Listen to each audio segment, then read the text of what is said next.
Man, bro, but that hot shit, that hot season, them hoes hot. Like, oh yeah. And that's right. I forgot the name of it. It'll clear your eye. Man, when they got something hot going on, hot.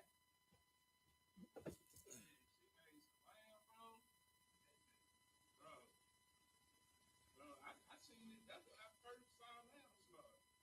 Not really slaughter, but I saw them hanging on the hook, and they split the thing. On Westboro. Right.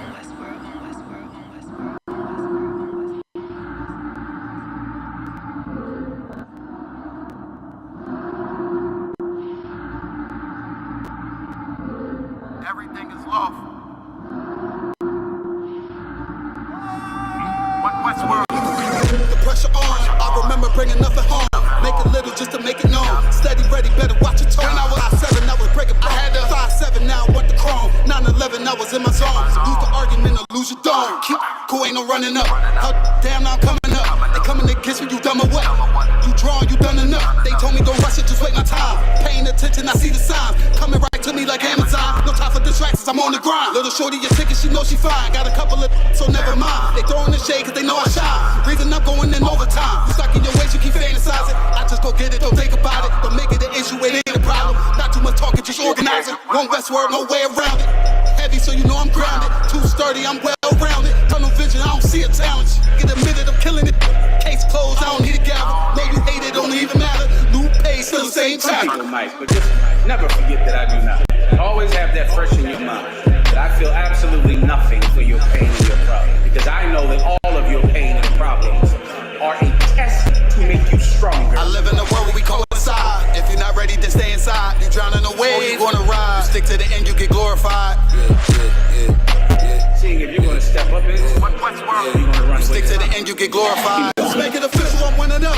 One of the greatest is no exempt. It took me a minute to figure it out. I was struggling, get it made a man. Shuffle the deck and I play my hand. Just give me a reason to put them on you. Didn't believe that I had me a vision. Should I believe that you niggas loyal? We giving up game, they fumbling plays. I'm tired of talking, I'm racked out. Before that we started, they tapped out. I jumped in my duffel and blacked out. What you witnessing is elevation. Glory road to my destination.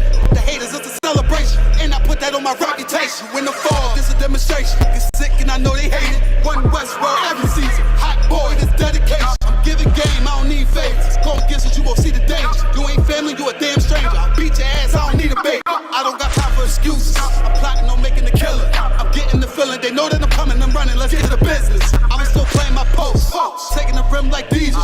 Don't run with too many people. I don't feel none of us equal, none of us equal. And there are some brothers and sisters that know that so much, they would never leave you. They would never abandon you. Since you have to stay alive here, they'll stay alive with you. I live in a world where we coincide. If you're not ready, then stay inside. You drowning away, you gonna ride. You stick to the end, you get glorified. You stick to the end, you get glorified. They're one West. Clap it up, clap it up, clap it up. It's the Israelite School of Universal Practical Knowledge, started out of 1 West 125th Street, Harlem, New York, under commanding General YAHANNA. It is Monday, the history class, where we break it down line upon line, precept upon precept, here a little, there a little, using external references to back up and support internally what is inside of the Bible. So we've been doing a deep dive, breaking down the history of marriage, right? And its origins, what marriage entails, what are the responsibilities, and what is the accountability when it comes to marriage, due to a lot of recent questions that have come about. I thought this is a very, very extremely important topic that people just they're just not accustomed to. People don't really know what marriage is, right? And a lot of people, matter of fact, you about to go. Y'all want to do me a favor? Look on your phone real quick, and look up the statistic for the rate of divorce in newlyweds, right? Well, in the U.S. Yeah, you can do the U.S. That's fine. You can do the U.S. Because I think this is a very important thing to understand. And we're gonna get into the number one reason why this statistic rate is so high, right? So give me the statistic percentage of the rate of divorce in newlyweds.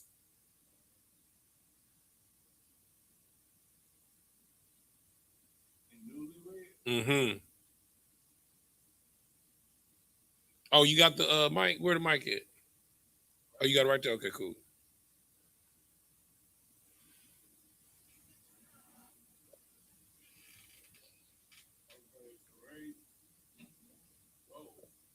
Mm-hmm.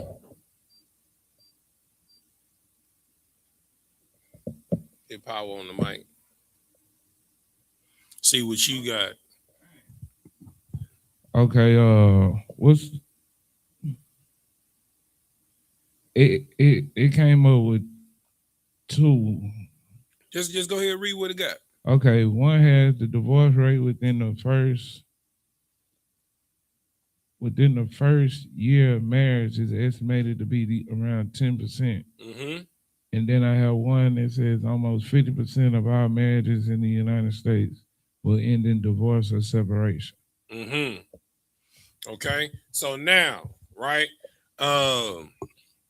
I'm gonna go to the statistics that I have. It says approximately 22% of first marriages end within the first 5 years due to divorce, separation, or death, while the lifetime risk of divorce is roughly 34% to 40%. The highest risk for divorce occurs early in the marriage, particularly within the first decade.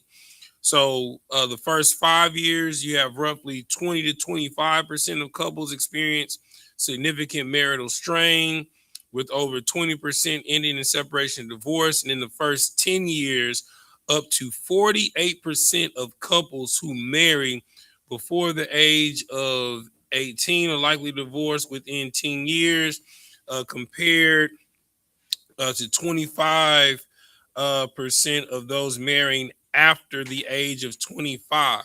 So so 20, so you got roughly about um you know 18 to 19%, that are, married before 18, because they're still kids. But it says that 25% of that 48 percentile are people that get married after the age of 25, right? So I'm just gonna ask, Sapar, IR1, what do you think is the leading cause of divorce within the first 5 to 10 years of marriage?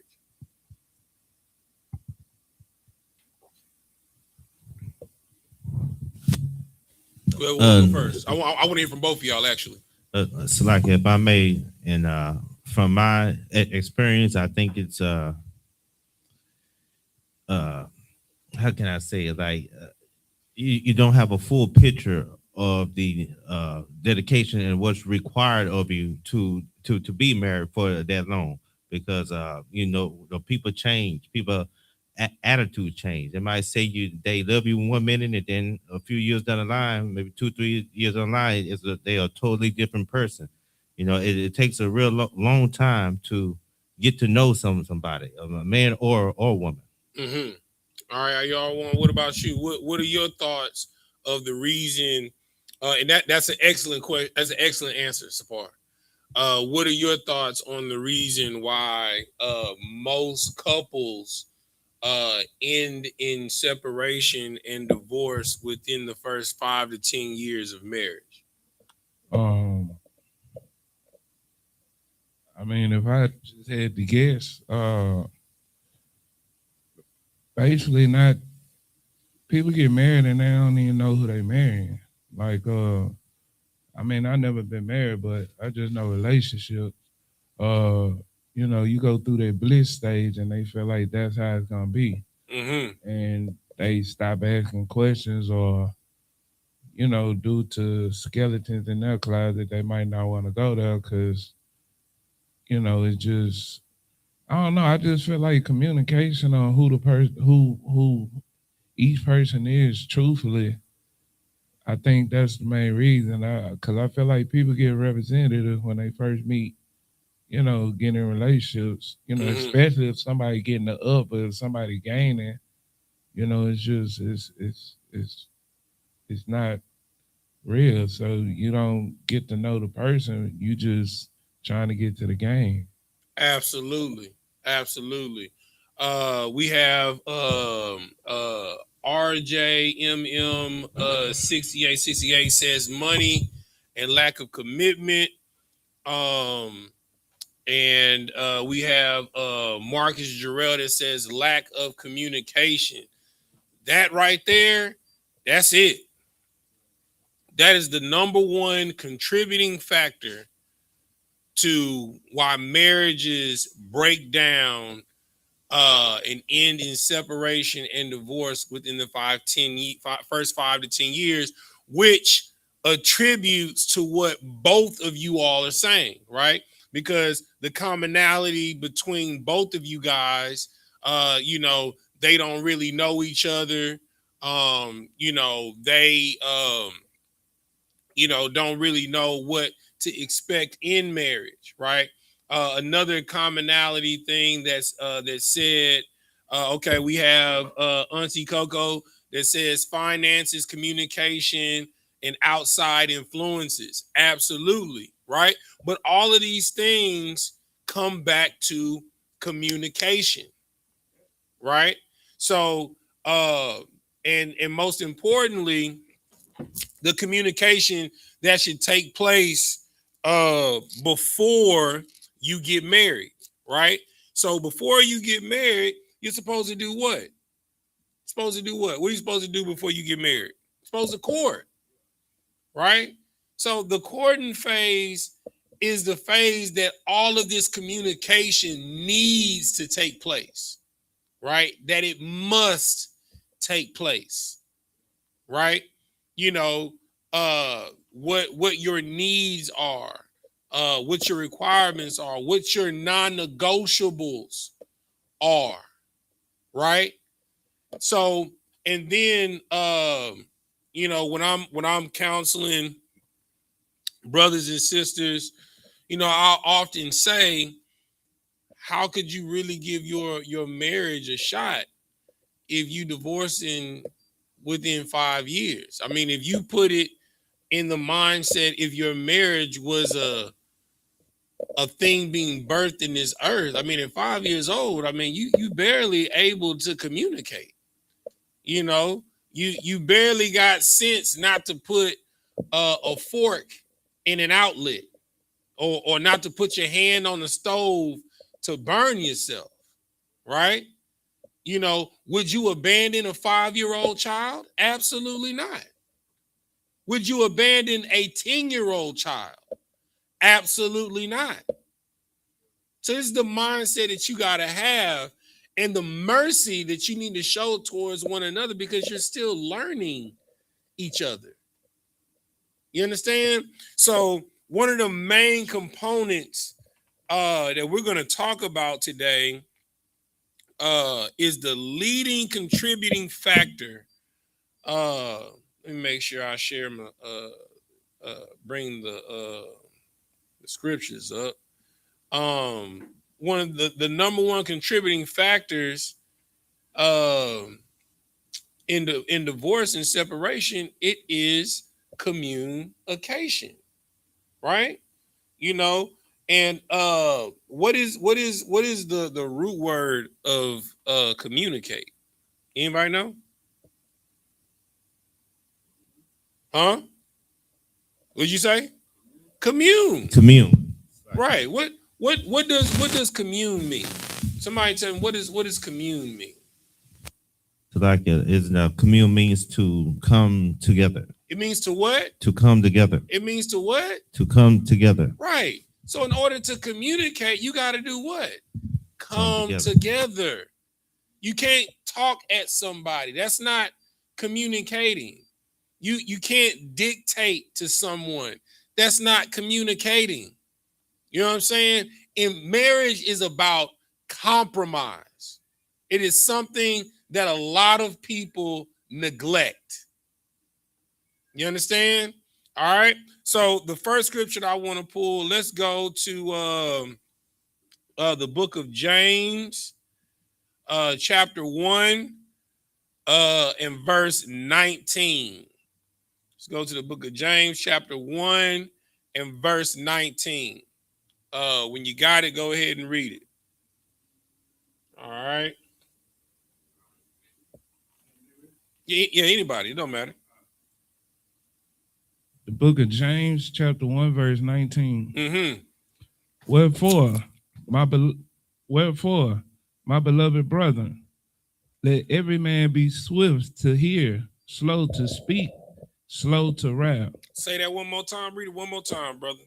Wherefore, my beloved brethren, let every man be swift to hear, slow to speak, slow to wrath. Right. So the primary thing that you need to understand in a marriage, in order to communicate effectively, right, you need to be quick to listen, slow to speak, and most importantly, you need to be slow to wrath, right? A lot of times when we're in disagreements in our marriages, you know, some of y'all call them relationships, but in the truth, if you lay in with your partner, as we've gone over in the previous class, sex is marriage. So if you're having sex with your partner, that is your wife, that is your husband, right? Because you have chose to humble that person, right? But so often when we have these difficult conversations, we don't listen to hear the problem.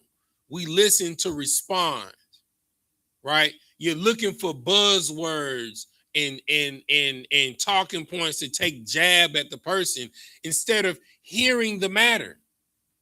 Like if somebody comes to you and says that they're extremely disappointed in you, or you're disrespecting them, or you've offended them, the first thing that you should do is to try and gain understanding of why that person is offended and why that person is disrespected. You should be quiet. You're like, okay, well, talk to me. Like, explain.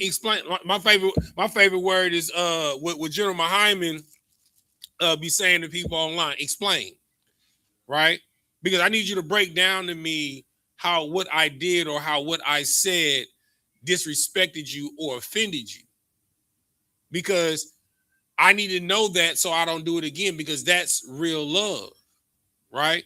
And then once that person articulates what's happened or what's taking place, the only thing that you should say after that is what?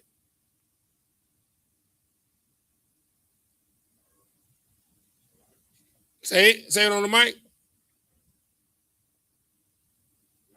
It's what? Salaki. Right. The only thing that you should say after a person has come to you and say, you have offended me, you have disrespected me, and then you tell them, okay, if you could explain to me how I have offended you, how I have disrespected you, and they go through the whole rigmarole, the only thing that should be said after that is Salakia, right? No explanation. You can't unjustify someone's feelings, even if they're rationally wrong. You can't tell someone how your actions should make them feel. It don't work that way. That's why you should be slow to speak, quick to listen, and slow to wrath. Right? Keep reading. The book of James, chapter 1, verse 20. Mm-hmm. For the wrath of man worketh not the righteousness of God. Say that one more time. For the wrath of man worketh not the righteousness of God. You understand? Because pride cometh before the fall. Pride cometh before destruction. You understand? If you're coming from the standpoint of, well, you and your feelings, you know what I'm saying? Like, I wasn't trying to come at you like that or whatever, but shit, you tripping. No, you can't tell someone how they feel. They tripping. You out of pocket. Go ahead. Are y'all one? And that's so heavy you speak, even speaking on this. Cause one thing I realized about the word Salakia, like when you really say it and you really mean it and you standing on it, and somebody goes, I just went through it. Somebody goes after that and you say it again. Somebody keep going, you say it again. One or two things are gonna happen by the next day. The next day they gonna feel convicted or you gonna feel convicted. Right. And that person is gonna come to the other person. I don't know how it works like that, but that person is gonna come to the other person and be like, man, I was tripping. Like I understand, how you was seeing it. But I see why that word is so vital because it stops. Even if somebody is still in a rage mode, you're not adding fuel to the fire. Listen, I had a conversation with a brother yesterday. And what came out, the alt between a brother and another brother was a breakdown in communication. And this is why we say we don't care what the offense is, deal with it right then and there. Because if you don't, this was gonna happen, Johnny. If you don't deal with it right then and there, the next time I come around you, there go that whole ass nigga right there. You know what I'm saying? Or here goes such and such. And every time that person come around, you got a temperament of who this person think they is. You know what I'm saying?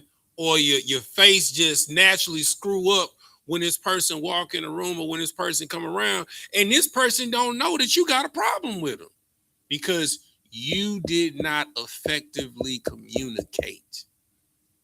You understand? You have, like the scripture says, you have to be a good steward over the small things.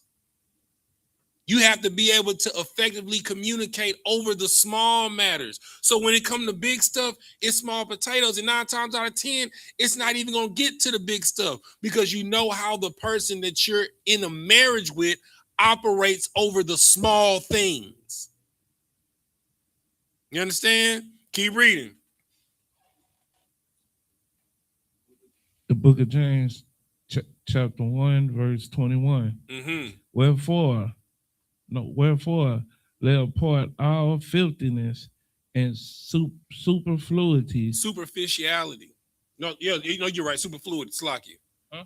You're right. Superfluity. Okay, superfluity of naughtiness. And receive with meekness the engrafted word, which is able to save your souls. Right. So, in communication, when you dealing with your wife, you understand? You shouldn't be trying to be filthy and nasty in communication. You shouldn't be looking for a tick for tat, toe for toe situation. If that person comes to you and say, you disrespected me, you offended me, well, shoot. 4 days ago, you disrespected me and offended me too. So why are you bringing this up now? I'm bringing it to you in the moment because I love you and I want to rectify this so you don't make me feel like this ever again. And we can move forward as a whole. And what ends up happening is you start keeping score against one another. You know what I'm saying? Oh yeah, I'm gonna let it slide, but I'm gonna bring that up in the next argument. And before you know it, when you get into an argument, you got a rap sheet on who's supposed to be the love of your life. Who does that? A coward does that. Somebody that's looking to usurp someone's authority does that. A manipulator, a liar does that.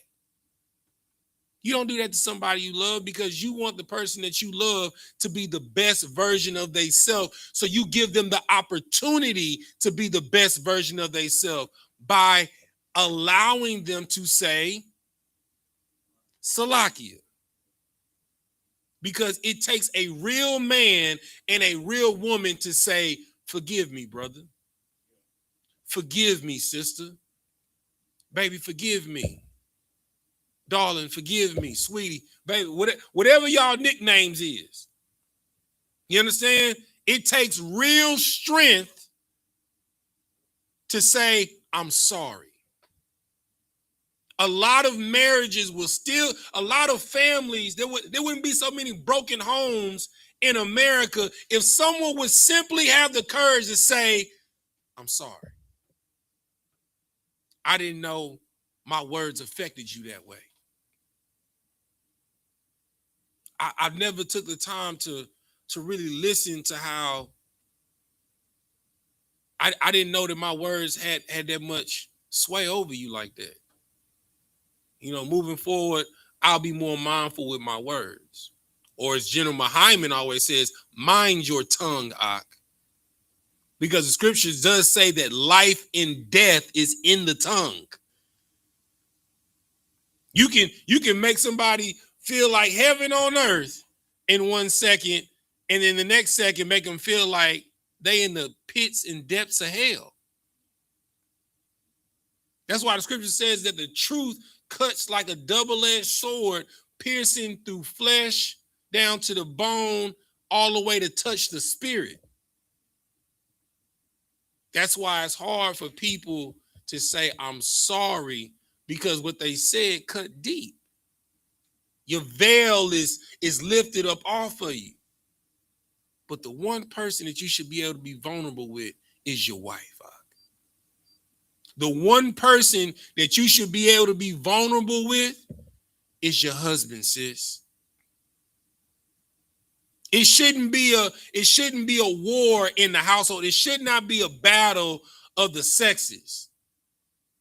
Y'all should be one flesh, moving as one body, syncopated in the mind.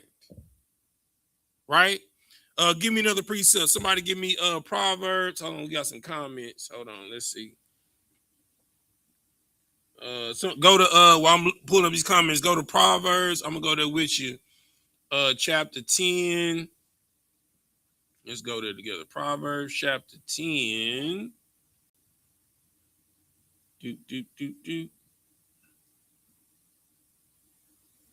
I think I might have you start a little bit. Where I want to go is verse 19. I might have you start a little bit higher than 19. Yeah.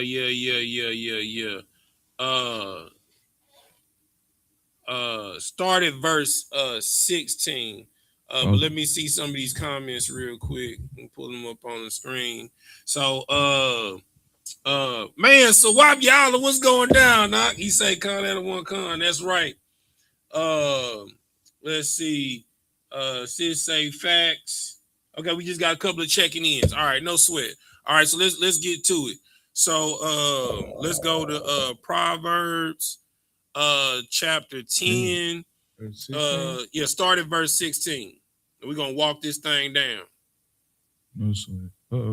This is from the book of Proverbs, chapter 10, verse 16. Mm-hmm. The labor of the righteousness tendeth to life, the fruit of the wicked to sin. Say that one more time. The labor of the righteousness tend to life. Mm-hmm. The fruit of the fruit of the wicked to sin. Right. So y'all heard the saying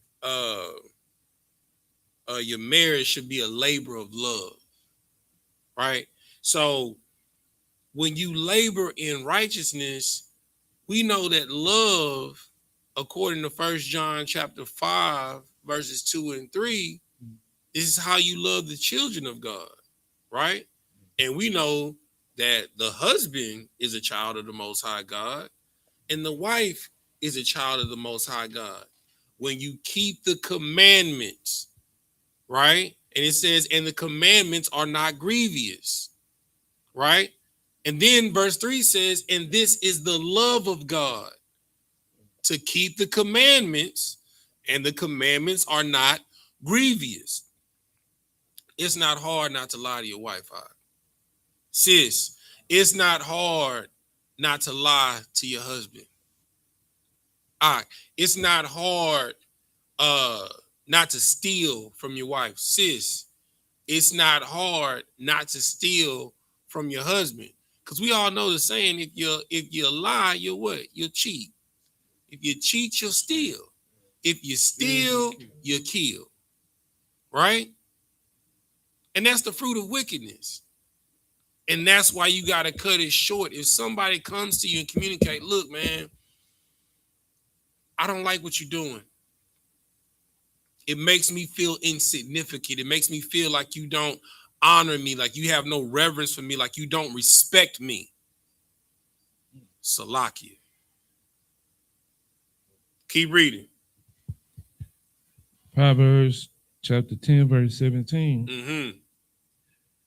He is in the way of life that keepeth instruction, but he that refuseth reproof erreth. Whoa. Wait, read that again.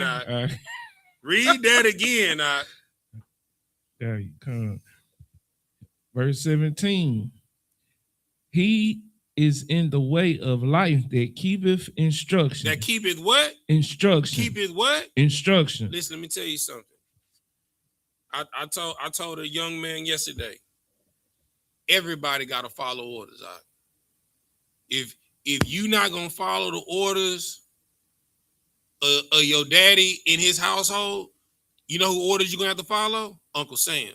Yep. In that chain house. Yep. You understand? Everybody gotta follow. You gotta follow orders on your job. You know what I'm saying? You gotta follow the orders when you obeying the traffic rules and regulations when you're driving. You know what I'm saying? You gotta follow orders when you come to any establishment. When you go to the bank, you following orders in the bank. When you sign on that job, you gotta sign for the terms and agreements, right? Same thing in your household. How dare you have more reverence and respect for your supervisor and your boss than for your husband? How dare you have more reverence and respect for your boss than your wife? See, the scripture says, wives. No, it says, husbands, love your wives as Christ loved the church and ended up offering his life up to it. Right? But then it says, wives, respect your husband. Why doesn't it say, wives, love your husbands?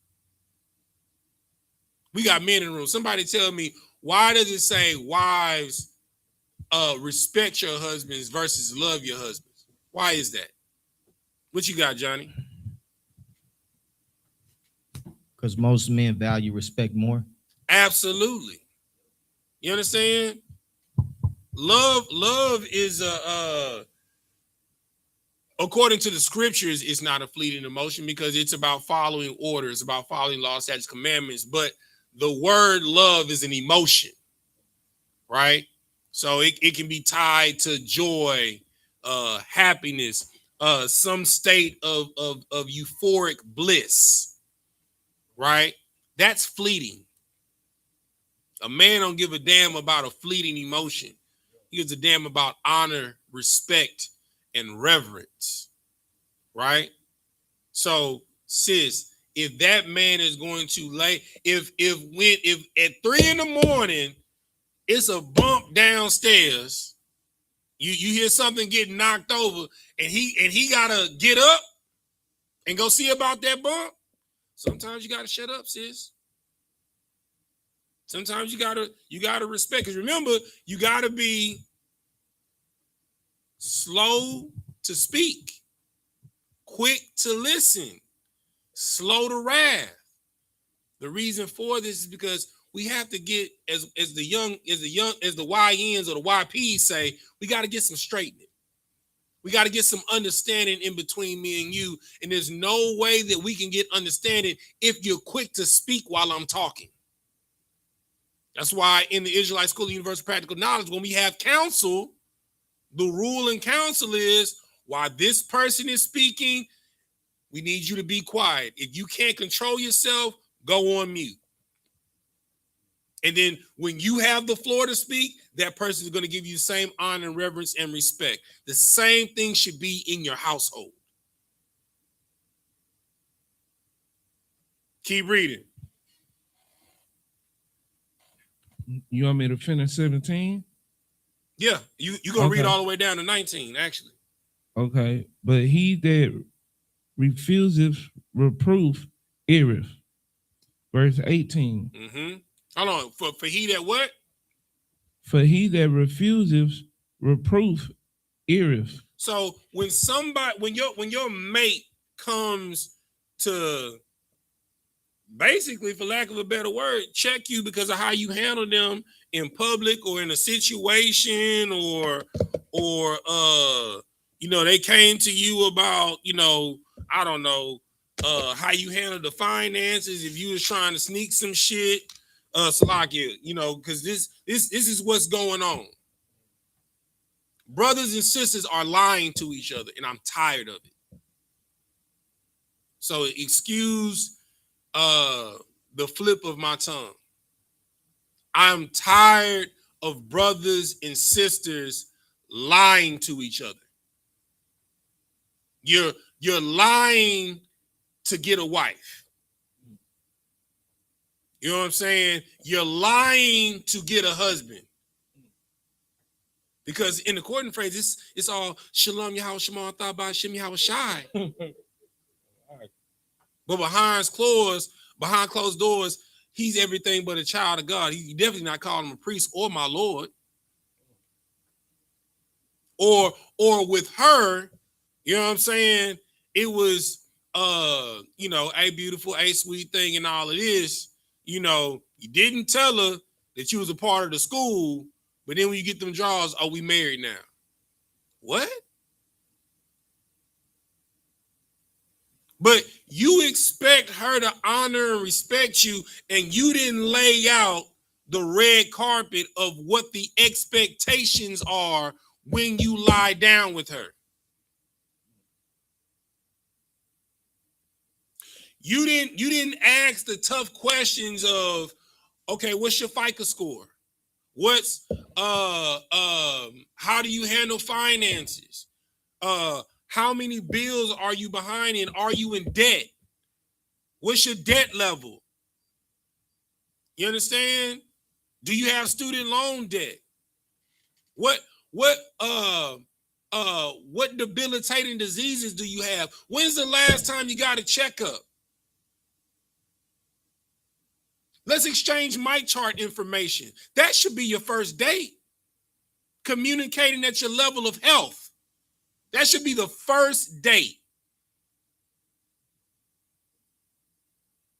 Y'all go and go get coffee, and y'all each open up your mic chart and y'all hand each other's phones. Okay, what's going on with your cholesterol? You know what I'm saying? Oh, this say you borderline hypertension. Well, what's going on with your diet? What you intaking? Well, then that's when the woman come out. Well, baby, don't worry about it. I'm gonna cook for you. I'm gonna make sure you eating right. Because you out here driving on that truck, stopping, just getting junk food from the corner store because ain't nobody packed your lunch. So I'm gonna make sure you eat right. Go ahead, y'all. What you got? It's so heavy you say that because even in my experiences, when I never knew how to talk about my health to significant other, a female. But one thing I realized as I get older, when you talk to them about it, a real woman, she's a nurturer. Absolutely. And that's when she gonna like be on, like she gonna be on you, like tough love, absolutely. like it's Absolutely, she gonna be on you. But I mean, it's crazy, you know, some of the things they could stomach and some of the things they can understand, and they can help you to understand that it's okay to speak about it. Absolutely. Yeah.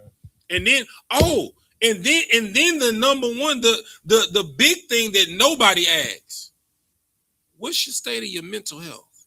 Yep. When's the last time you talked to a therapist? A counselor? Are you depressed? Have you experienced any type of suicidal thoughts in your life?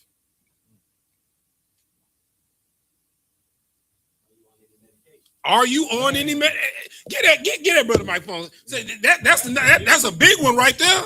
Go say it, Johnny. Say it. Say it, Johnny. Are you on any medication? Are you on any medication? Are you bipolar? Are you a paranoid schizophrenic? You understand? These are questions that you need to ask. Like what type of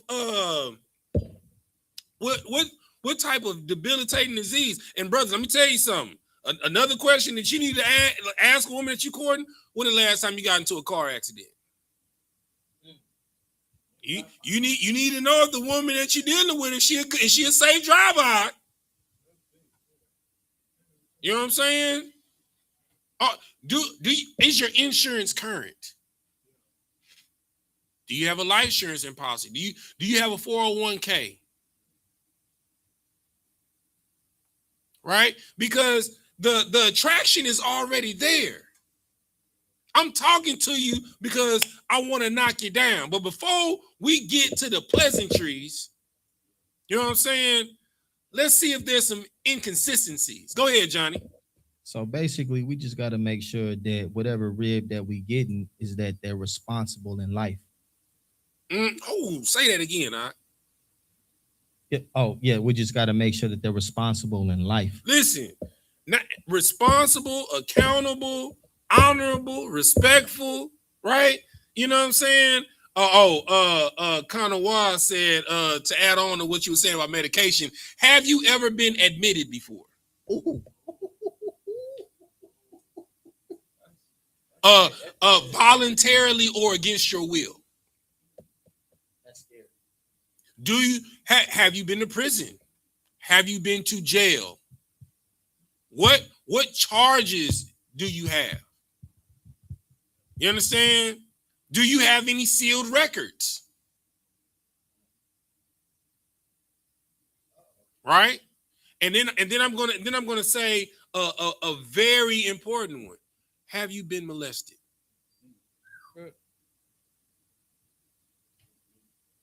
Go ahead. And it's man, that hit super heavy. Because it's crazy because like if you ask those questions like in the beginning, man, it's like it's not in the cheat sheet. It's just the guide of setting the tempo. Do I want to deal with this or can we deal with this? Can we get avenues? Because the average, well, I know with me, the average relationship I jumped out of was because I had to find out stuff when it hit the fan. Or when we having a drinking night, we playing them drinking nights. Yeah. Oh, it all come out. That first drinking night. Man, that's when all those questions just get answered and you didn't even ask. I don't even want to talk about this right now. But you sitting up playing dominoes, she done had that third shot of tequila. Yeah. And now she's saying she gonna call her ex. What? You gonna call your ex? Now you see the medicine come out and like, where all these pills come from? Then you find out from the kids, she been in the hospital. Everything you just said or spoke about in our ethnicity is sad, but you know, we breaking generational curses right now, being in the truth. Mm-hmm. So in being in the truth and knowing that I have generation after generation after generation, I have all these curses to now I'm gonna do something different. You know, it's a beautiful thing because when you meet your other half, whether in the school or not, and you ask these questions, you know, that's breaking a major generational curse that, you know, might have happened when Uncle Tonton touched her and she had to go to that church, or Right. the mother worked 9 to 5 and 10 to 2 and couldn't even feed her, so she cooking noodles on the stove. Right. You know, and I don't know, like I'm looking at it totally different when you say ask these questions, because these are hard. These that yeah, they not some easy questions. And then the reason why you want to ask these questions is because now you're building a bond. You understand? Because in order for them to answer that type of question, the veil is lifted. They have to become vulnerable. They have to be naked with you in trust. You know what I'm saying? This is the beginning of trust. You're asking me for my deepest, darkest secrets. You asking me to unpack stuff that I ain't even unpacked with my mama. You asking me to unpack stuff that I ain't even unpacked with my daddy, my siblings. You know what I'm saying? You asking me to unpack some stuff that I ain't never even talked about before or dealt with. Because you need to know what you're dealing with. And you need to gather as much information as soon as possible. Because you don't want to be blindsided. You get into an argument, you know, with your wife, and then she be like, Sarah's not here, it's Brenda. You know what I'm saying? You be like, what the hell? You know what I'm saying? Like, or you get into an argument with your husband, and then you end up as a character on Mike Tyson Punch Out. You know what I'm saying? Johnny, you had your hand up, Salakia. I had this situation in the past. What if the person that you're with is using all of her child trauma and her pain from what happened to her as a weapon against you? That's called manipulation. Okay. So when you say using it as a weapon, how are they weaponizing their child? What they're saying? Oh, you're triggering me. You're triggering me. Is that what's going on? Yeah, like let's say like it'll be a situation to where you put them in a place where they're responsible and makes them feel uncomfortable. Mm-hmm. They start bringing up what happened to them as a child, and you're like, wait a minute, what does that have to do with you doing this? Right. You want to deal with that right now when we're trying to be responsible? Right. So this is what. So in wisdom as a leader, right? And this can go both ways. This goes for both men and women. Scripture says that you have to be as wise as a serpent, harmless as a dove. Right? So in situations like that, saying when they're like, you're triggering me, okay, well, let's sit right here with it. If you're being triggered, what is triggering you? Well, you know about what previously happened to me, and you know, this conversation is making me uncomfortable. Okay. But we need to get to a point where we can deal with it, because this is an issue. This is a reoccurring issue, and you can't use this as a trigger as a scapegoat every time things get tough and we get to this point, because this is an unresolved matter that keeps coming up. So if we need to leave from where we're at right now, go sit down and talk through it, you have my undivided attention. You have to open the door and give them the opportunity to be the best version of themselves. To equally, you have to be the change you want to see. If you want somebody to give you the opportunity to be the best version of yourself, you have to give them that same opportunity. You can't let people run away from their problems. That is the number one issue in marriage. Oh, we just gonna kick the bucket down the road. We just gonna deal with it later. Oh, that ain't no big deal. But what ends up happening is it starts to snowball, right? And it gets bigger and bigger and bigger and bigger, and to the point to where when you come home, I'm tired of your drawers being on the damn floor. It ain't about the drawers, It's about that situation that happened 3 weeks ago that you left unaddressed, and you told her that y'all was going to talk about it, and you never did. So now she's taking a tally. It done went from the way you handled her and in front of y'all family to she done took that tally. Now you ain't washed the dishes last night.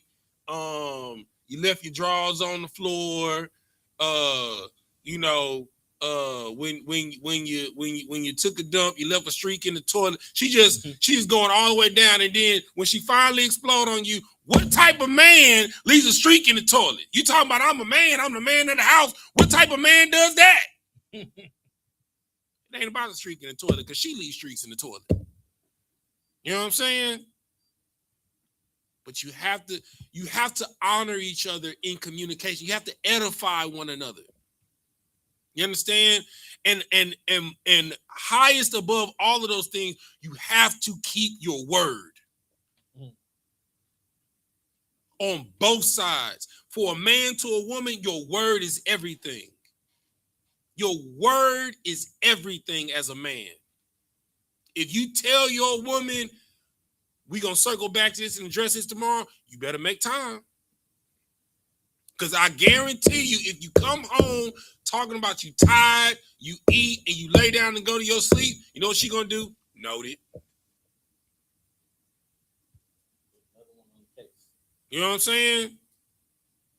And as each day go on and on and on and on, she like, bet.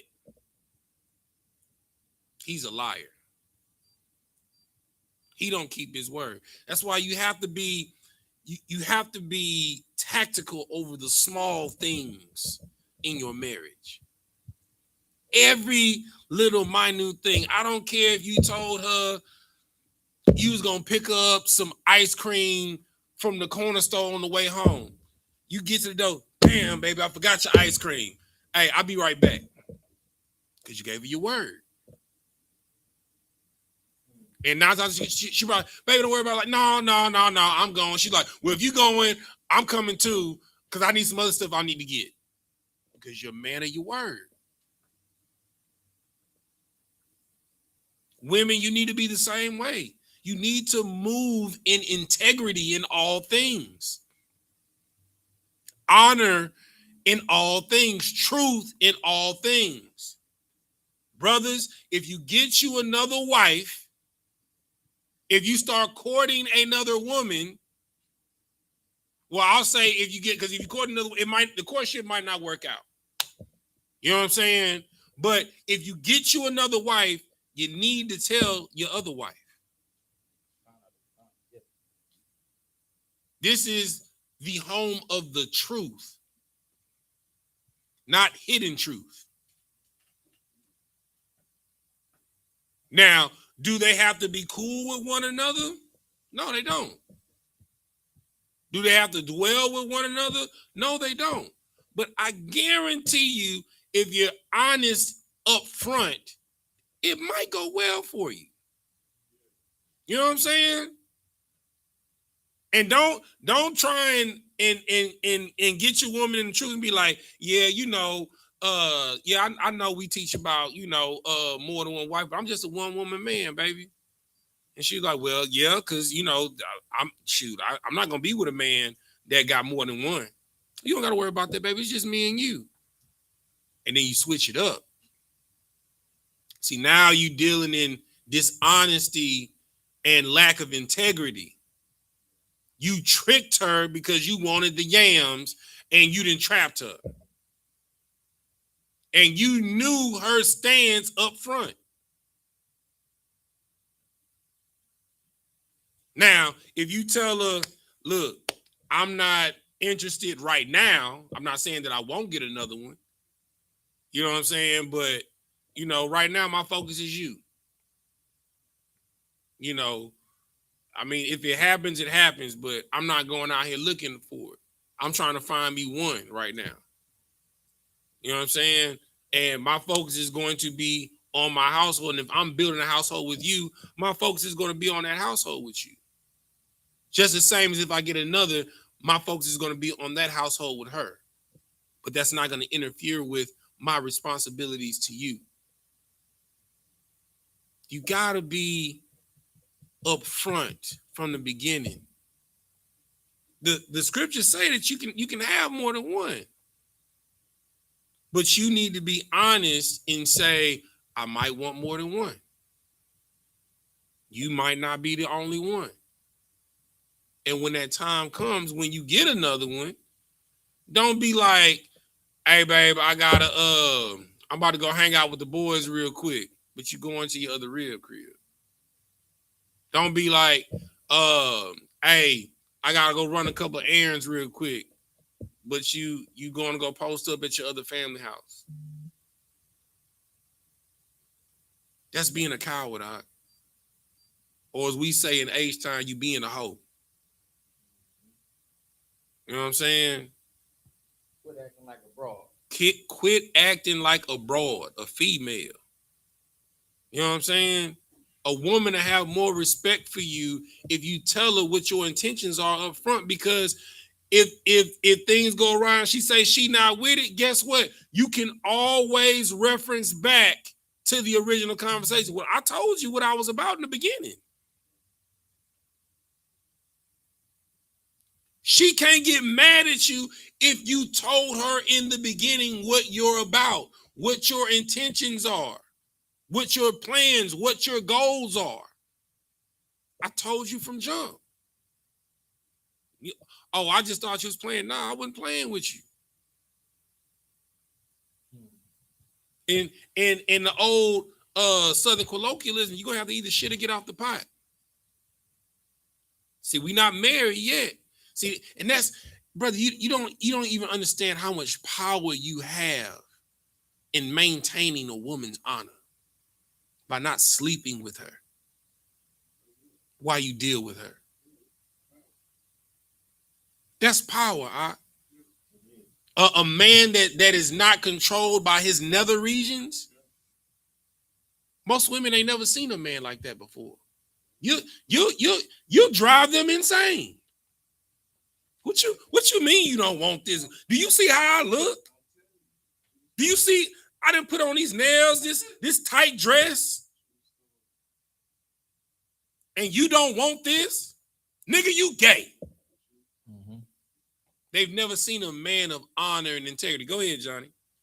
Yeah, so, you know, my uncle, he was in an alternate lifestyle, you know what I'm saying, by way of A-Lee, for those who know, those who don't know. But he always said, man, you become uncommon with things like that. Mm-hmm. You become uncommon, and women hold you at high regard because you're able to have a certain level of discipline, because the average man can't, handle that. Right. They always want to go ahead and lay their rod into the woman instead of actually getting to know them and taking them on that mental safari and actually picking their brain to see what's going on. Right. Like, brother, you gotta have something that we say here in Israelite School Universal Practical Knowledge. You gotta have DC, and we ain't talking about the comments. You gotta have dick control out. You understand? Officer Salam, y'all dropped an amazing precept. Hold what you got, y'all want. Johnny, pull Luke 12:2. Pull Luke 12:2. That's an awesome precept, Lama, y'all. Amazing precept. Communication is the most important thing in a marriage. You gotta have discipline, even when you're attracted to somebody. You know what I'm saying? Oh, sis said facts. Discipline is attractive. You know what I'm saying? Like, brother, you will drive a woman. A woman just gonna be thinking, "Oh, I can't wait till this courtship over." They counting down the days that the courtship gonna be over. They gonna tear you apart. It's like You know, it's like children on Wicked Christmas Eve. I can't wait to open up that gift. You know what I'm saying? Read that scripture. This is the book of Luke, chapter 12, verse 2. Mm-hmm. For there is nothing covered. Say that again. For there is nothing covered. One more time. For there is nothing covered mm-hmm. that shall not be revealed, mm-hmm. neither hid that shall not be known. Understand that. If you walking in this truth, you need to consider that there is nothing that will be covered that shall not be revealed. You need to consider neither anything hid that shall not be known. What you do in the dark is going to come to the light. So you might as well confess. The Lord allow you to get away with it for a second just to line you up. That's why you have to be a good steward over the small things. You know what I'm saying? Like me, I know everybody should know what they struggle with, right? Thing that I struggle with, I get it from my old man. Over exaggeration. You know what I'm saying? So when I be telling stories and stuff, a lot of times I catch myself like, wait, no, that's not true. It happened like this. You have to do it in the small things in conversation, because if you let it slide and you telling a story, you'll let it slide when you telling a convenient truth. Because I don't know if you know what over exaggeration is. Lying. It's a nice way of saying you're lying. Yeah, you're telling a tale. You understand? You're exaggerating the truth. That's a lie. You understand? You're perjuring yourself, because you're not going to tell that story the same the next time somebody else comes and talks to you. Why isn't the way you saw it, the way you experienced it, why isn't that enough? Everybody has something that they struggle with. That's the thing that I struggle with. I get it from my dad. My dad's an amazing storyteller. You know what I'm saying? Which makes him a great liar. You know what I'm saying? So I have to check that in myself constantly. In marriage, it's a 24/7, 365 recalibration constantly. You have to be aware of every word that comes out of your mouth, every text that you type. Listen, y'all be texting me stuff like, listen, when I respond to y'all, I didn't respond to y'all. By the time y'all get the text, I didn't respond 5 different times. Y'all get the 6th text message. Because the first I'll start typing, it'll be something emotional, and I'll be like, nah, let me delete that. Let me say it like this. I'll be like, nah, that's kind of stern. Let me say it like this. No, that ain't really too brotherly. I'm gonna say it like this. Now that's professional. That's how y'all need to think before you. That's why the scripture says, be slow to speak, quick to listen. Because that first thing that pop in your mind is carnal. To give you an example, is when you drive and somebody cuts you off. It's MF for this, I'll kill you, all types of crazy stuff. It's carnality. It ain't nothing spiritual about what's coming out of your mouth when somebody cuts you off or somebody slam on their brakes in front of you. You know what I'm saying? That's why it says that. That's why the scripture says that the heart of man is wicked. It's evil. It's not natural for you to be righteous. Wickedness is your naturalness. It is natural for you to be lascivious, a drug addict. Oh, that's another question that you need to ask. Do you do drugs? Have you done drugs in the past? What drugs did you used to do? I need to know if you did crack. I need to know if you did heroin or any forms of it. Drank, wet, Well, what? That's that's embalming fluid. Have you sold drugs? Have you sold drugs? You know what I'm saying? Real talk. Have you been a mule? These are the questions that I need answered. But these are the things that you don't consider when you're courting someone. You're just thinking about how quick I can get it in them pants. And sisters, oh my God, y'all should be even more meticulous with your questions because you got one shot. You know what I'm saying? So the odds are stacked against you. And the scripture says, of 1,000 men righteous, I found one. Women, I found none. So it might be 1,001 women until you get to a righteous woman. But for sisters, your odds of finding a righteous brother, it's 1,000 to 1. 1,000 to 1. So him having rippling muscles, a rippling beard to his chest, you know what I'm saying? Him being 6'6", 6'5", 6'3", you know what I'm saying? Those aren't the most domineering and contributing factors that you need to be aligning with of a mate. You need to be grilling brothers. You should those initial conversations should be so uncomfortable. Like, brother, when you picking a woman, before you tie fire to her, you need to argue with her. You need to know what you're dealing with her. You need to know if she's abusive. If she argues, you need to know if she's verbally volatile. You know what I'm saying? Sisters, you need to do the same thing. You need to know if he will punch you in the mouth, if he will slap the hell out of you. You need to know this. You need to know if he's going to make you feel like a microbial parasite.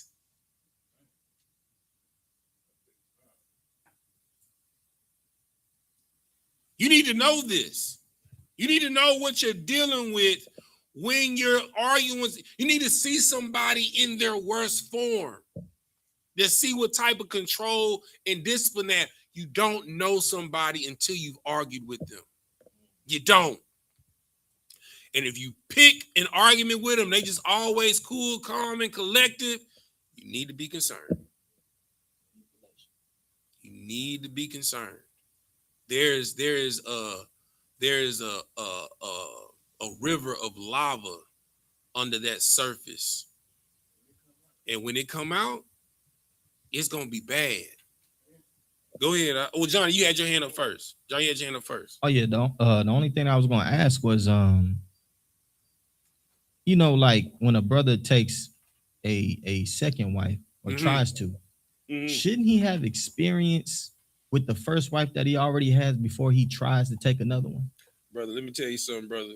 What you saying is so wise, Let me tell you something, what you saying is so damn wise, you don't even realize what you're saying, You know what I'm saying? Like, how you gonna be able to rule two households and your first household is in shambles?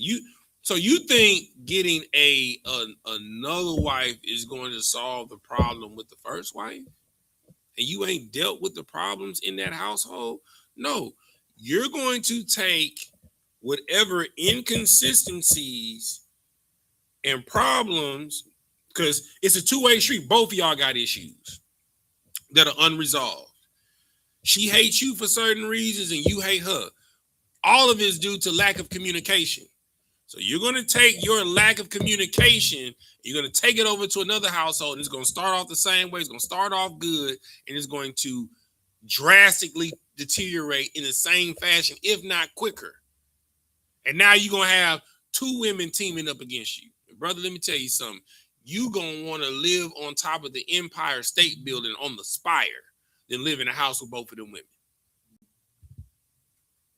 You know, when you see niggas that's 60, 55 in the club, constantly turning up, it's because they're not happy at home. Yeah, because the reason why I brought that up, because I had to tell a sister that, you know, because she wants to be a part of our family bad. Mm-hmm. But I told her I can't court you right now because I'm not in a position to, you know, take care of you right now. Mm-hmm. So even if you were to come in to the fold, I won't be able to give that same amount of love and protection and attention as I did my first wife. That, let me tell you something. That takes strength. That takes discipline for a man to say no. Because we were taught at a young age being a man is about conquest. It's about how many can you have, your insatiable appetite. You know what I'm saying? How many women can you take down? How many can you devour? You wasn't a man unless you had a harem. You know what I'm saying? That's a real man to be able to say, I wouldn't be able to be a good man to you, sis. As much as I care about you, you know, I know you have feelings for me, but I wouldn't be good for you. Not at this stage of my life. You know, now, you can, come into the school, still learn this truth. Hell, you might come into this truth and you might find a brother better than me that can be a better suitable mate. That takes a man. That's a real man. I'm not in a good enough place for you, but I can take you to a place where it's brothers that's just like me, and we gonna find you a brother that's can be good for you. That takes strength. Because every woman deserves a husband. Every woman. No matter if they have to share, but every woman deserves to be loved. Every woman deserves to feel secure. Every woman deserves to have companionship. Every woman deserves to know the feeling of what it feels like to be a mother. You know what I'm saying? To be a wife. Every woman deserves to know what that feels like. But you gotta be wise in your communication. Because if not, you're gonna end up living in a poison well. You're gonna be bitter. You're gonna be resentful. You're gonna hate your husband. You're gonna say, I hate the day that I met you. I wish you would die. You start spitting venom to one another because you did not deal with the tough questions. You did not effectively communicate. Because when you do that and you go through all these tough questions and y'all sit like, you know what? I don't think this is gonna work. And then, y'all look at you like, you know what? I think you're right. I don't think we're a good fit. And y'all part ways. No love lost. And guess what? That sister keeps her honor because you didn't treat her like a whore. You wasn't texting her, let me see your titties. You know what I'm saying? Send me some pictures in a lingerie because you had enough respect for the brother that would become her husband. That's your brother. Because you thinking about what I want to be with a woman who another man in the school done seen her titties. That done seen her naked. You got to think like that. You got to fight to reserve her integrity and honor, even when she's thinking carnally. Because it'll be times, you walk in there, you got that Carl gas on, that fourth dimension. You smelling good. You know what I'm saying? You got your war scarf sitting right. your war crown, you know, your garment, you out here looking glorious, and she just can't control herself. It happens. It'll be times when you can't control yourself. Just let that not be in the courting phase. You know what I'm saying? But you gotta effectively communicate. Y'all want to go back to where you were? You dropped off at verse 17. Let's read down to 19. Look, Auntie Coco said, if you don't operate in honor and integrity, she gonna leave. She gonna leave.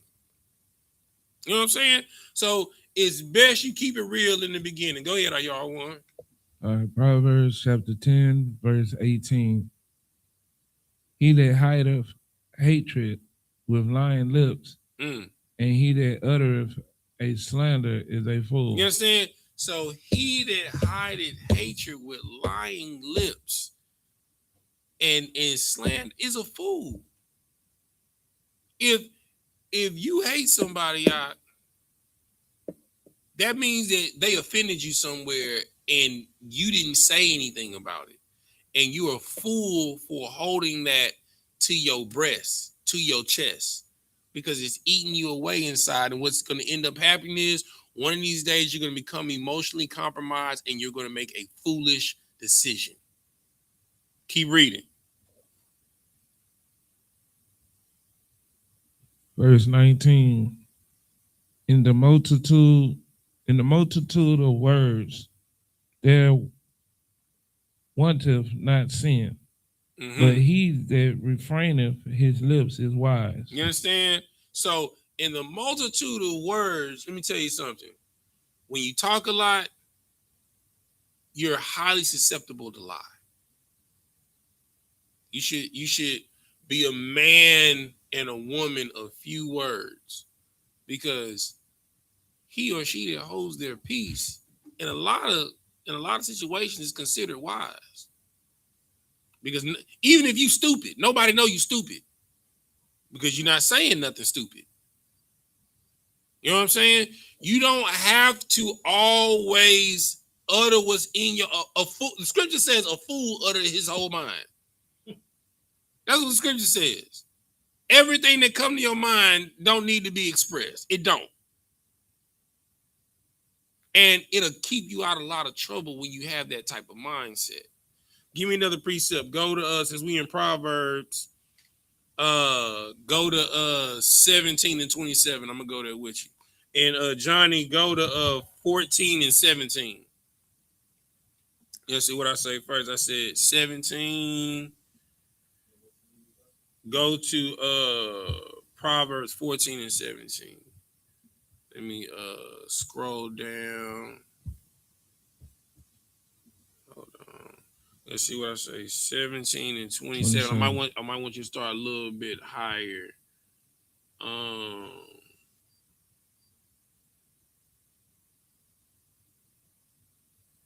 Start at 26. Start at 26. IR1. Come. Proverbs chapter 17, verse 26. Also, to punish the just is not good, nor to strike princes for equity. Right? So it is not good for you to punish the just. Right? So if somebody comes to you with an offense, right, you shouldn't be trying to look at how you can get a one-up in that argument. They came to you in vulnerability and honesty and spoke to you, somebody that they love, and how an action that you committed affected them. Doesn't matter if it's the husband or the wife, right? So you should want to do good in communication and edify them, because if you really love them, it would pain you to see them disappointed. It would pain you to see them in pain or mental anguish or frustration. Like when you look at your wife and she have a bad day, as a man, if you really love that woman, you automatically thinking, how can I fix it? How can I take this load that my woman is bearing? How can I take it off of her shoulders so I can see that smile on her face? As a man, that should be your mindset. Not she show you the load, damn that, take 10 more pounds. Add to it. That make you a dog. Because that's how you treating your woman, like a mutt. You understand? Keep reading. Verse 27. Mm-hmm. He that have knowledge spares his words. Say that one more time. He that have knowledge spares his words. You know what? You may be acting like a bitch, but you know what? I'm gonna bite my tongue. So in your mind, she tripping. First thing that's on your lips is to call her a bitch. Like, bitch, who the hell you talking to? But you be like,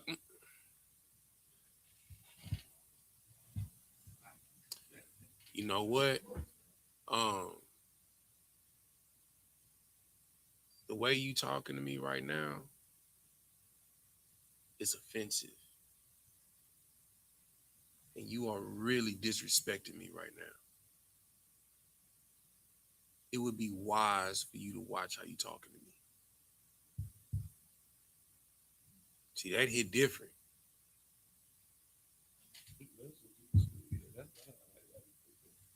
That hit different. And when a man says that to a woman, and you looking them in their eye when you say that, time slow down now. She start, okay, well, maybe. Okay, I'm sorry. I took it a little bit too far. I apologize. No sweat. I understand that you angry. But one thing I'm not gonna be is a hoe ass nigga. One thing that you're not gonna call me, I ain't a bitch. One thing that you're not gonna call me is a dog. Because I don't use those adjectives to describe you. Why would you use such words towards somebody that you love? I understand that you hurt, but you need to learn how to articulate yourself in a respectful manner. Because if you disrespect me, you opening the door.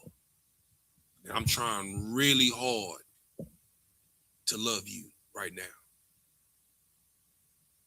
So let's choose our words a little bit more carefully.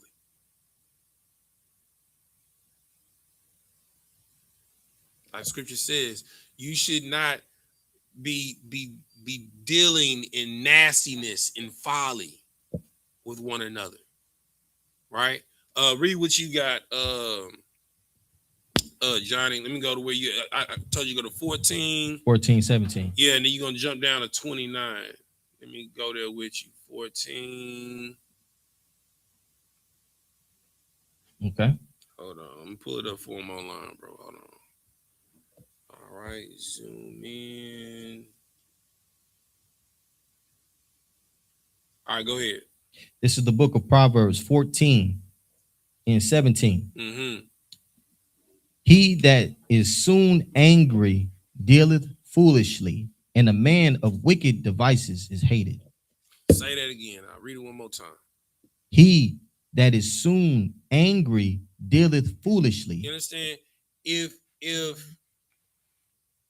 when you see something, let me say this. I'm gonna speak real plainly. If you gotta go through your real phone, you don't trust her. You have some type of insecurity inside of you that you need to deal with. If you gotta sneak, when she's sleeping, put her phone over her face to unlock her phone to go through it, or sis, if you gotta be 007 and you gotta go doom doom doom doom doom doom doom doom doom. You know what I'm saying? To sneak, to try and pry. I guarantee if you go looking for something, you're gonna find it. You're gonna find something. You're gonna find something that ain't to your liking, and you're gonna blow up about it without context.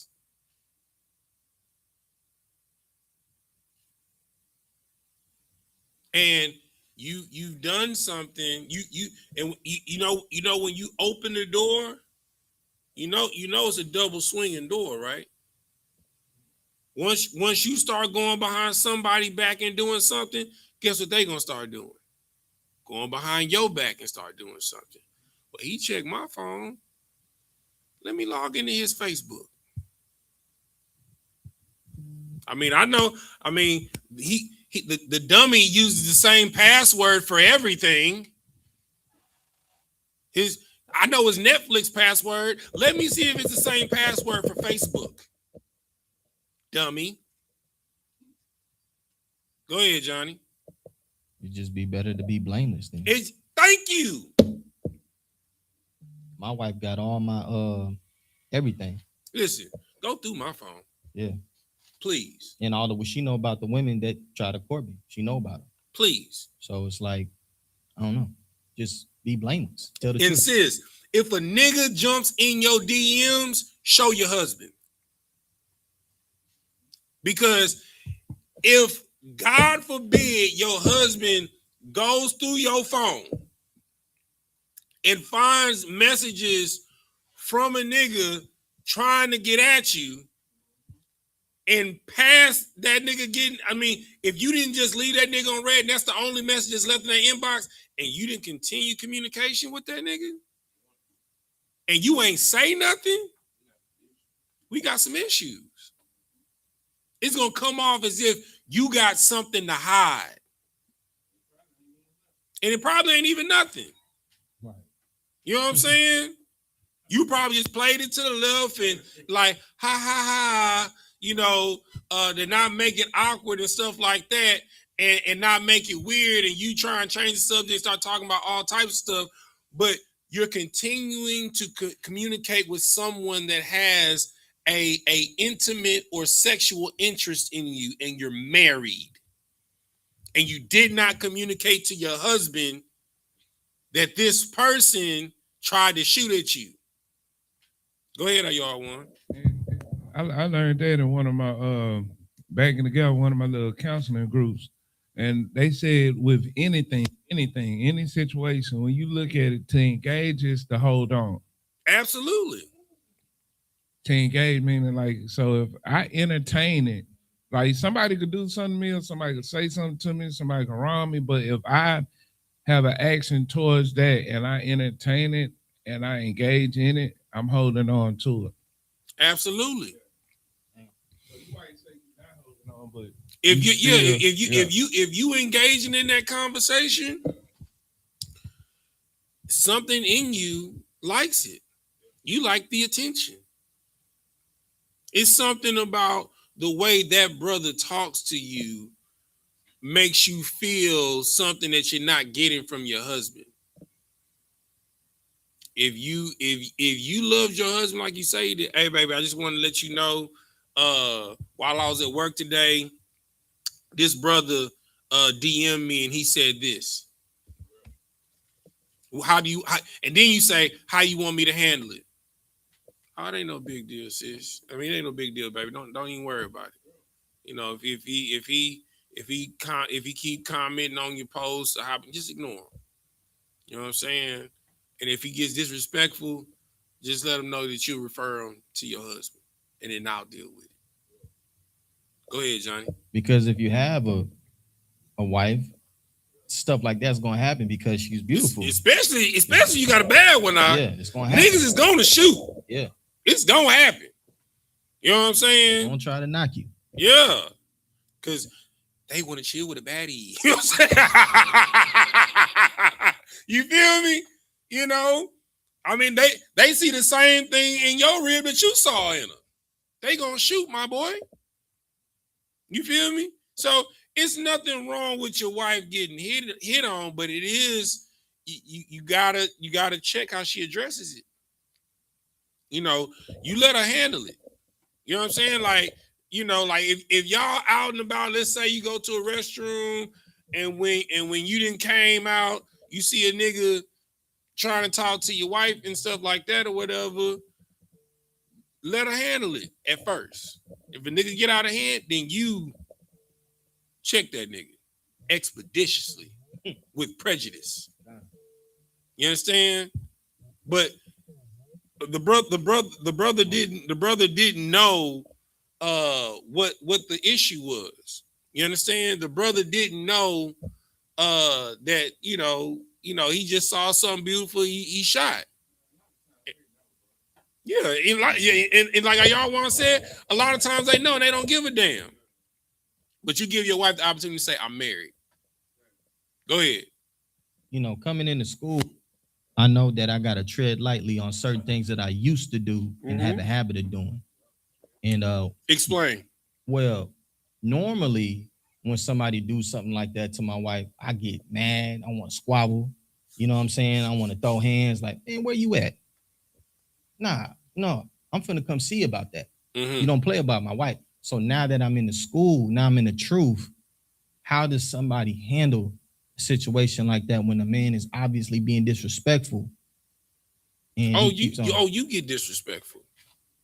All right, let me give you an example.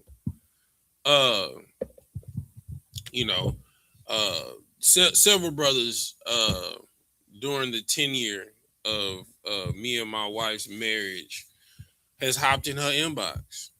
You know what I'm saying? Niggas that she showed me, and I see them comment on her posts, on specific posts. They don't comment on nothing that she be typing. Let her post a picture. You know what I'm saying?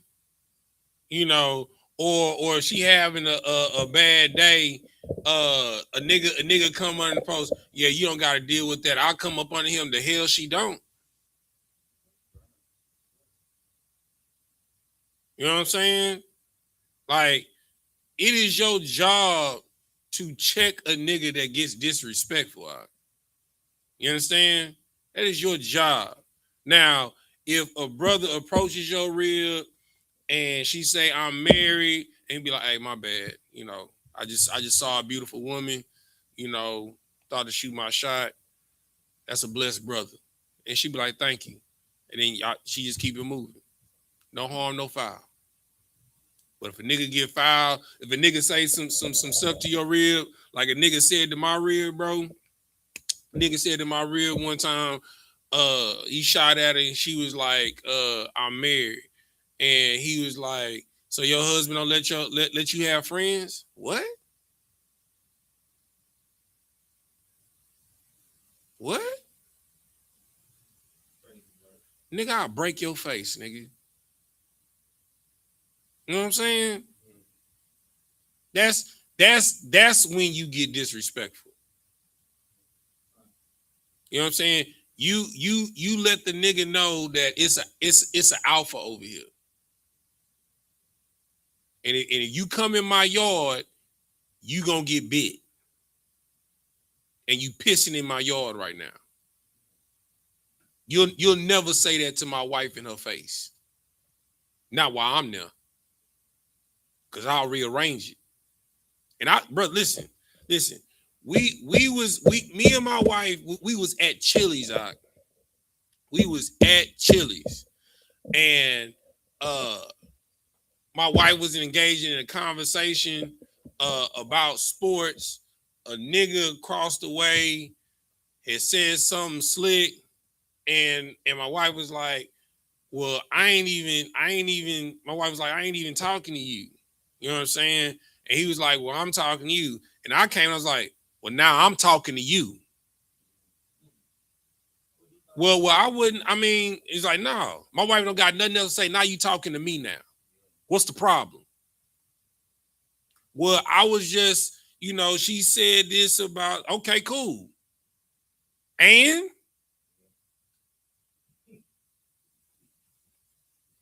he was like, well, you trying to make it something? I'm definitely trying to make it something. Well, I was talking, you don't got nothing else to say to my wife, bro. You talking to a man right now. And I advise you to close your mouth and end the conversation. You could have heard a rat piss on cotton at that bar in Chili's. And that's what you got to do. And after that, it was no longer a problem at the bar.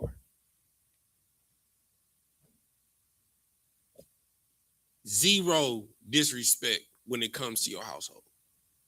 You deal with it and you shut it down. But as a wife, sisters, anything arises, you let your husband know. I mean, if you get a flat, you call him immediately, right?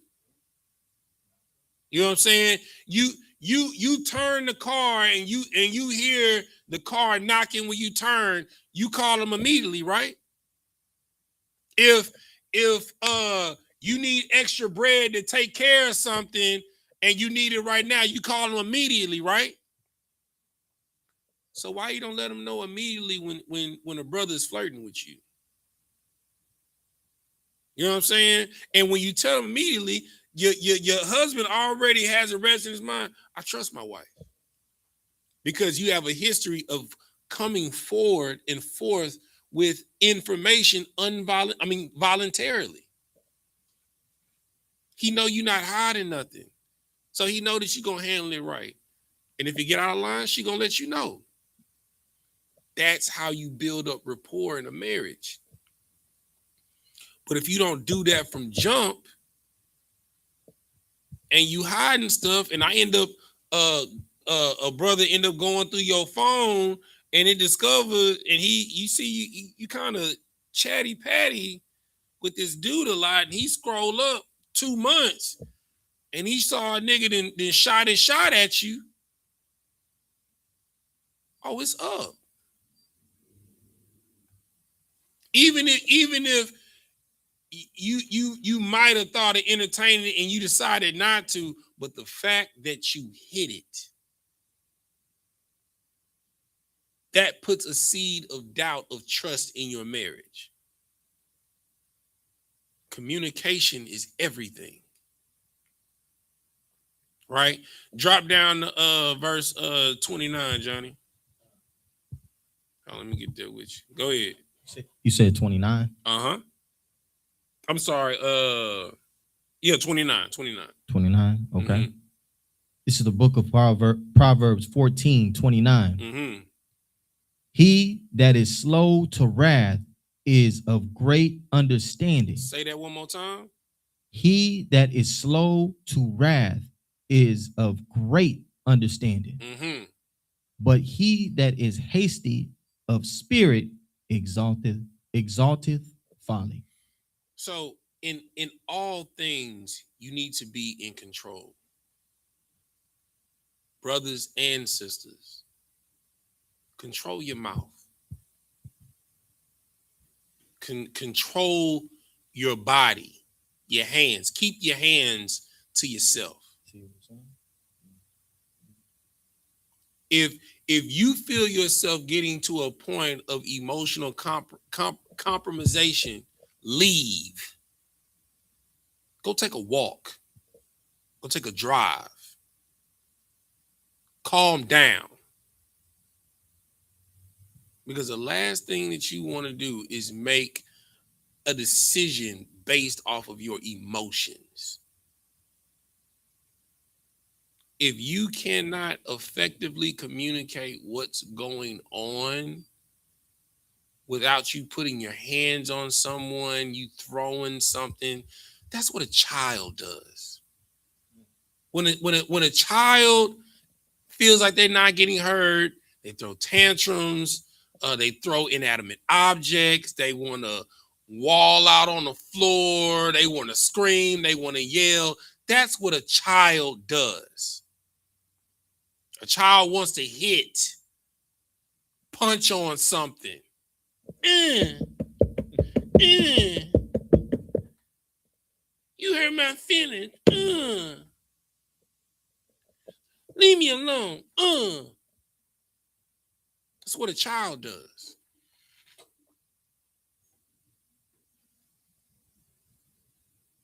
So in the first 5 to 10 years, your marriage is a child. Dang. That's why you act the way you act, because you don't know how to talk to your spouse because you didn't learn her. You didn't learn him. You didn't get a baseline understanding of their mental dexterity. You don't even know the bottom line of their emotional triggers. You don't know the hardship that they've gone through in life. You don't even know the background they come. You've never even met their mother or father before you decide to stick your rod in her box. In the words of Jerry Maguire, you shoplifted the pootie. And then after that, you want to tell her, oh, we married now. What type of nigga is you? Or sis, you just couldn't control yourself because you know how big the brother's beard was, or how swole the brother is, how tall he was, how good he smelled. You just couldn't control yourself. And then you wake up next to him and you tell him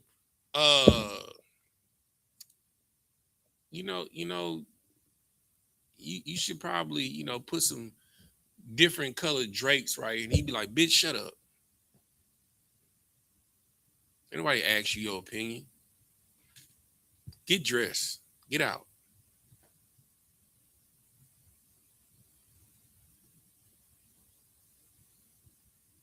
This is what happens when you don't effectively communicate. Go ahead, Johnny. Yeah, before I was in the truth, I ain't gonna lie, I used to manipulate my wife by, taking it, give her some money to go get your nails done, because I didn't want to deal with her. Mm-hmm. Or hey, go with your cousin, go to the mall. And instead of dealing with what her problems were. And I learned down the line that was the worst thing to do, because she just, it just kept building up. Right. And then it exploded one time, because she threw the money in my face one time. It was like a couple 20s and like some 10s. She threw it in my face. Mm-hmm. She was like, I don't want no money. I want you to talk to me.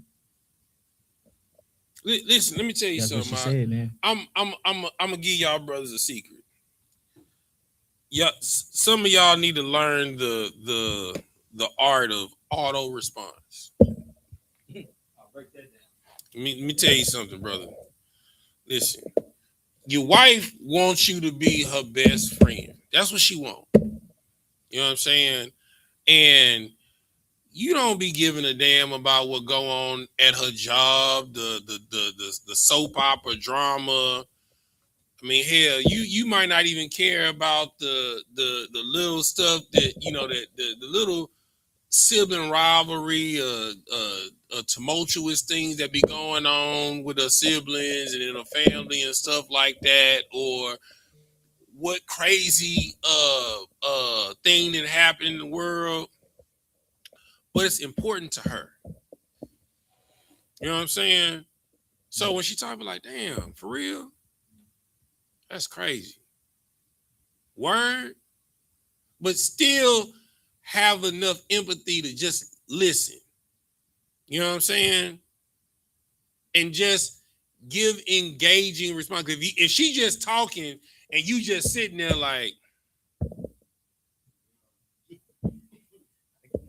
Are you listening to me? Hold on, what'd she say? Are you listening to me? Exactly. You know what I'm saying? Let me tell you something, brother. Let me take my glasses off when I say this. Listen, if you want to avoid an unnecessary argument when your wife is talking to you, just like if you were talking to you, you want the decency and respect of someone to listen to you, correct? Engage. Give Automated responses. Damn, that's crazy. Word. Oh, she ain't say it like that, baby. For real? Man, she out of line. What? Word? Man, hell no. You know what I'm saying? They want to know that you care, even though it's not important to you and you don't care. But the fact that you're willing to listen. It's going to take about 15 minutes out of your day when you get home. She going to yap about what didn't happen at work, stuff's going on with the family. You know what I'm saying? Her best friend getting on her nerves. You know, she, you know, you might get, something about some show that she want to go watch, a TV series. I'm interested in this. Just listen. 15, 20 minutes. After that, she probably gonna shut up. And if you got a yapper, hey, Lord be with you. You should have found that out when you was courting. Because there are, and sisters, let me tell you something. Not since I done said that for the brothers, let me give y'all a nugget. Shut up. Shut up, please. Shut up. Salakia. You know what I'm saying? When your husband first come home, the first thing he want to hear is not your mouth. It's not. 9 times out of 10, depending on type of nigga, like, I like to eat before I shower. You know what I'm saying? I be in my work clothes, or I take my work clothes off, put a t-shirt on, some hooping shorts. I'm gonna eat, chill, relax. Then go take some niggas want to take a shower, decompress, have a beer. You know what I'm saying? Ease into the problems of the day. A nigga been problem solving from 9 to 5. It's not saying, what's going on Stranger Things ain't important. You know what I'm saying? It's not saying, what's going on with your mama ain't important. But when he come through the door, just do your Amadi and Shabbat. Hold your peace for a second. Just shut up. Like I know y'all minds move at 1 million frames a second. But when the nigga come home, he just want to chill. Just give him 2 hours. You know what I'm saying? Or you can break down everything that you want to say over 2-hour increments of time. When you come in and be like, hey babe, I love you, boom, boom, boom. Man, this happened at work. It was crazy. I got your food in the microwave. We'll talk about it later. You know what I'm saying? So, okay, baby, cool. You know what I'm saying? He go in there, eat, go take a shower. When he come out the shower, you probably sitting on the bed on your phone. Baby, when I told you about what happened earlier, you was like, yeah, I remember you mentioned something about that. Yeah, such and such. They stupid. Man, what happened? You like, what happened? And you gonna get into a little bit of it or whatever, and you gonna be like, I know you tired, baby. Let's go watch some TV. We'll talk about a little bit of it later. You can finish the story. But like, if your story is like a 2-hour block, break that up over like 5 hours. You know what I'm saying? Intersect it in between commercial breaks. You know what I'm saying? After he didn't finish the main course and the sides and had a couple of sips and knocked down half of the Kool-Aid. You know what I'm saying? Interject it in there. You know what I'm saying? Timing is everything. And I'm going to tell you the number one thing that a man values in the house.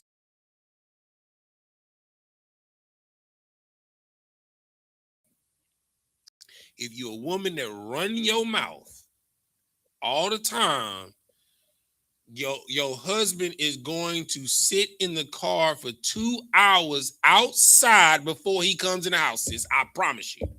And you're gonna be like that sister in that video. That's exactly really? Are you serious? You've been sitting in the car for an hour. Hello, I'm talking to you. Well, sis, the reason why he's not responding to you is exactly the reason why you're doing what you're doing now. Why don't you come in the house, baby? Because I can't get no rest in the house. But you know what? I'm gonna come get in the car. He locked the car.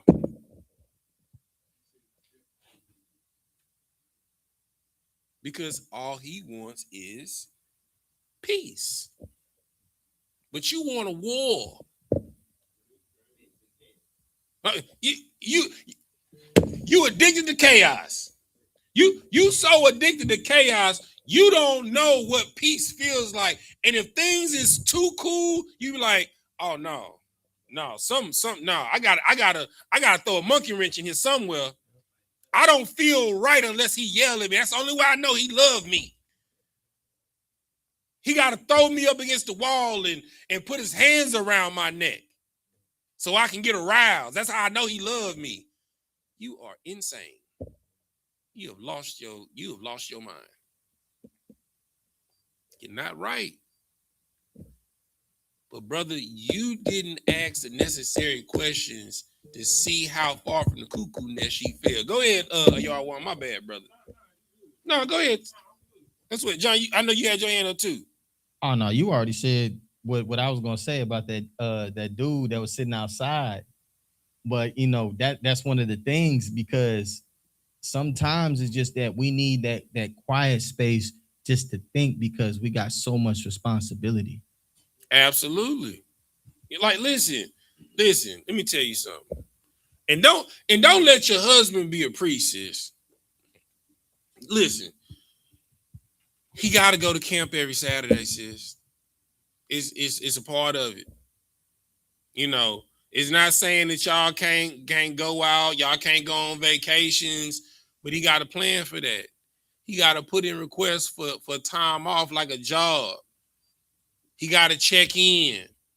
You know what I'm saying? He got to get counsel. So if he got to do that, guess what you got to do? The same thing, sis. I know it's foreign to you. This is new. You know, it's a little weird because you're not used to communicating your problems like an adult.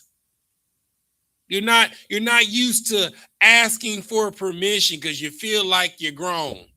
But don't you got to put a request in for PTO? What's that? Ask permission time off. That's what PTO is. You're asking for permission for time off. You know, when you take FMLA, it has to get approved. You know, when you wanted to go to the movies as a kid, guess what? It had to get approved. You wanted to go to the mall, it had to get approved. You wanted some new Jordans, it had to get approved. You wanted the new PlayStation, it had to get approved. Everything has to go through some type of structure of approval. What makes you think you can just wear what you want to wear? And you're married? Absolutely not. Because when you step out that door, you don't just represent you represent me. Just like in the school, I can't just go out here and do drugs because I represent Johnny, I represent Ayarwan, I represent Sapar, I represent Captain Yatazak, I represent Tabazar, I represent Sapar Ya'ala, I represent Shamgar, I represent Commander General YAHANNA, I represent General Mahaiman, General Mayak, General Katham Gabar, General Kabal Ahmad, General Shawamar. I represent something in people in mass more number than me. It's not about me. The moment you open your legs or the moment you enter your rod into a box, it's not about you anymore. Right? Lord forbid you have kids. It's over. It's me is over. It's we. We speak French in this household or Creole. We. So if you are a selfish bastard, don't get married. You know what I'm saying? If you are an independent woman that don't need nobody for nothing, don't get married. And then also, what time is 9? Okay, I'm gonna say this, and then we'll catch up with the rest of communication next week. Brothers, you shouldn't be intimidated by a woman that has more than you. You should want to have a woman that's more than you, that has more than you. Because she's going to inspire you to go get it. She's going to require greatness out of you. And then the fact that she has more than you, that means that she wanted you. She didn't need you. That's the type of woman that you want. You want a woman that wants you, not that needs you. Because a woman that needs you will manipulate you. Because the key to her survival is latched to you. You always want someone that wants you, not that needs you. Now, if they need you, that's cool. But you'd rather somebody that wants you, that sees the best in you, that requires the best in you. See, you want someone that needs you so you can rule over them with an iron fist. That's not marriage, y'all. That's not love. It's a dictatorship. Now, I mean, if that's how you run your house out, cool. You know what I'm saying? If your wife cool with that, cool. Because it's different strokes for different folks.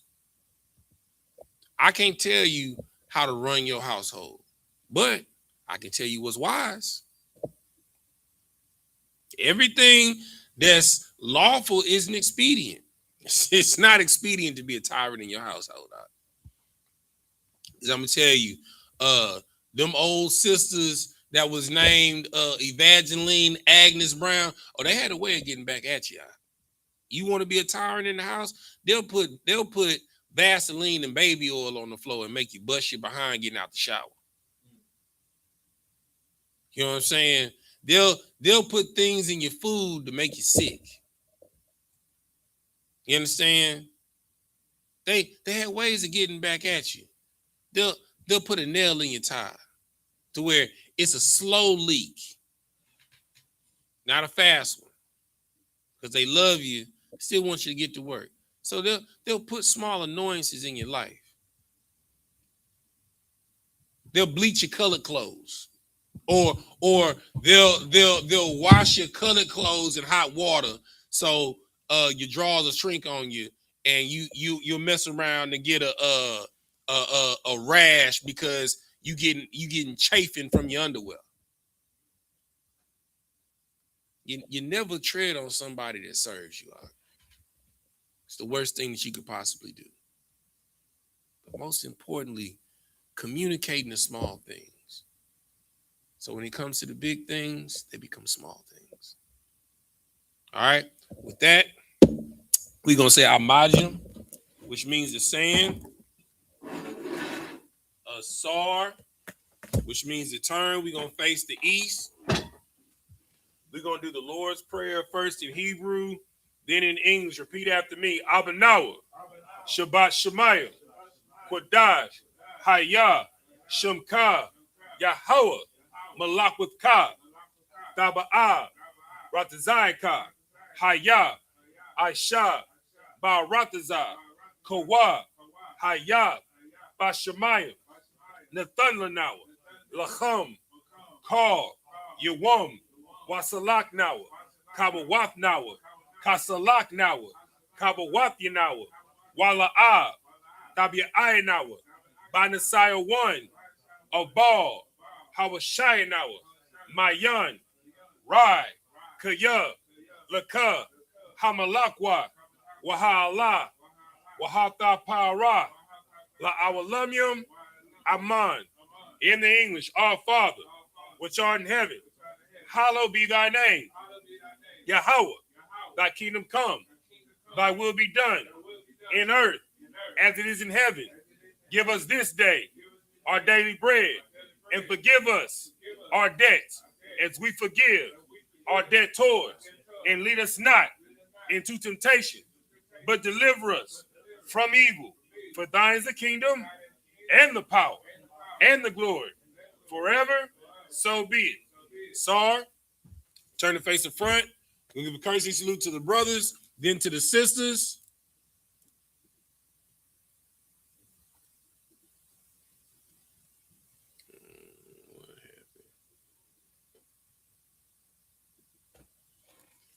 Men of Israel, mighty Shabbat, Majid, Rock, Yahweh Shem Yahushua Barakatah, Yadamatah, Sar, turn to face the sisters. Men of Israel, mighty Shabbat, Majid, Rock, Yahweh Shemar Atah Shem Yahushua, Yadamatah, dismiss.